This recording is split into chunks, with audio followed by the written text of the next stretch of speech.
السلام علیکم سامعین محترم، جانکاری انفارمیٹو میں آپ کو خوش آمدید کہتے ہیں۔ سامعین محترم، آج کا ٹاپک جو ہمارا موضوع بحث ہے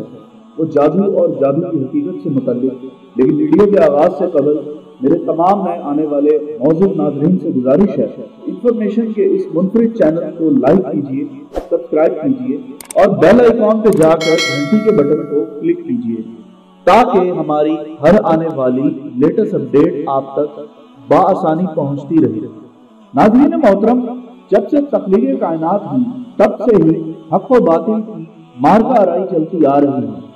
ابلیس آدم و بنی آدم کو بہکانے کی کوشش میں مصروف رہا،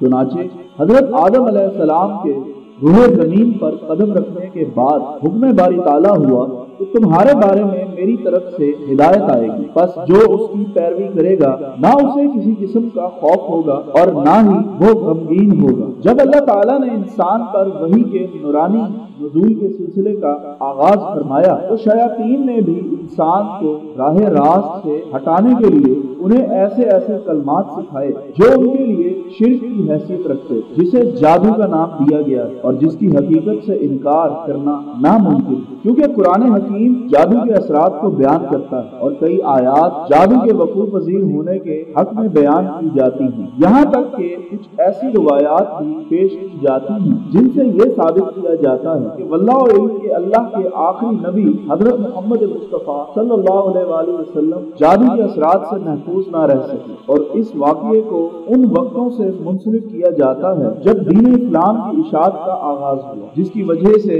یہودیوں کے دلوں میں اسلام اور حضرت محمد مصطفیٰ صلی اللہ علیہ وآلہ وسلم کی دشمنی ٹوٹ ٹوٹ کر بھر گئی۔ لہٰذا جیسے جیسے اسلام کو سربلندی نصیب ہوتی چلی گئی ویسے ویسے یہودیوں کے دلوں میں حسد بھی بڑھتا چلا گیا۔ اس حسد نے انہیں ذلت کے ایسے مقام پر لا کھڑا کیا کہ انہوں نے حضرت محمد مصطفیٰ صلی اللہ علیہ وآلہ وسلم کو طرح طرح کا نقصان پہنچانا شروع کر دیا۔ ناظرین محترم، ہر قسم کی گھناؤنی سازشوں سے نامراد ہونے کے بعد جب ان کے بغض کی آگ ٹھنڈی نہ ہوئی تو انہوں نے اپنے ناپاک عزائم کو پورا کرنے کی غرض سے جادو جیسے غلیظ عمل کا سہارا لیا، اور اسی آڑ میں انہوں نے بڑے بڑے جادوگروں سے روابط قائم کی، جن میں سے ایک جادوگر جس کا نام لبید بن عاصم تھا، جس نے فقط 3 دینار کے عوض اس کام کو سر انجام دینے کا معاہدہ کر لیا۔ چنانچہ لبید نے اس معاہدے کو پورا کرنے کی غرض سے حضور پاک صلی اللہ علیہ وآلہ وسلم سے میل جول بڑھا لیا، اور کسی طرح آپ صلی اللہ علیہ وآلہ وسلم کی کنگھی مبارک سے جھڑنے والے بال مبارک حاصل کر لیے اور ان میں کئی گرہیں لگا کر پھونک دی، اور پھر اس کے بعد اس نے اسے کھجور کے شگوفے میں رکھ دیا اور اسے کنویں کے اندر رکھے گئے پتھر کے نیچے دبا دیا۔ کچھ روایات میں یہ بھی کہا گیا ہے کہ آپ صلی اللہ علیہ وآلہ وسلم پر جادو لبید کی بہنوں نے کیا، کیونکہ جادوگری اور خباثت میں اس کی بہنیں لبید بن عاصم سے 3 ہاتھ آگے تھے۔ مزید ایسا بھی کہا جاتا ہے کہ لبید نے بس اتنا کام کیا تھا کہ اسے لے جا کر کنویں کے اندر پتھر کے نیچے دفن کر دیا۔ ناظرین محترم، ایسی ہی ایک روایت ام المومنین سیدہ عائشہ رضی اللہ تعالی عنہا کے حوالے سے بھی بیان کی جاتی ہے، جس کا لب لباب کچھ یوں ہے کہ بنو زریق کے ایک آدمی لبید بن عاصم نے حضور پاک صلی اللہ علیہ وآلہ وسلم پر جادو کر دیا، اور یہ جادو آپ صلی اللہ علیہ وآلہ وسلم پر اس طرح اثر انداز ہوا کہ آپ سرکار صلی اللہ علیہ وآلہ وسلم بھول چوک کا شکار ہو گئے، یعنی کسی کام کے بارے میں آپ صلی اللہ علیہ وآلہ وسلم خیال فرماتے تھے کہ آپ نے وہ کر لیا، حالانکہ آپ نے وہ کام نہیں کیا ہوتا۔ دوسری روایت میں کچھ اس طرح بیان کیا گیا ہے کہ آپ صلی اللہ علیہ وآلہ وسلم کو یوں محسوس ہوتا تھا کہ اپنی ازواج مطہرات کے پاس گئے ہیں، حالانکہ آپ ان کے پاس نہیں گئے۔ ایک روایت میں یہ بھی بیان کیا جاتا ہے کہ آپ صلی اللہ علیہ وآلہ وسلم بیمار ہو گئے اور ازواج مطہرات کے پاس جانے سے رک گئے۔ ناظرین، ان تمام روایات سے یہ معلوم ہوتا ہے کہ جادو حضور پاک صلی اللہ علیہ وآلہ وسلم کے مزاج اور ظاہری اعضاء پر اثر انداز ہوا، لیکن آپ صلی اللہ علیہ وآلہ وسلم کے دل و دماغ اور سوجھ بوجھ پر اس کا کوئی اثر نہ پڑا۔ آپ صلی اللہ علیہ وآلہ وسلم وحی اور دعوت و تبلیغ بھی فرماتے اور امت کی رہنمائی دینی اور دنیاوی زندگی کے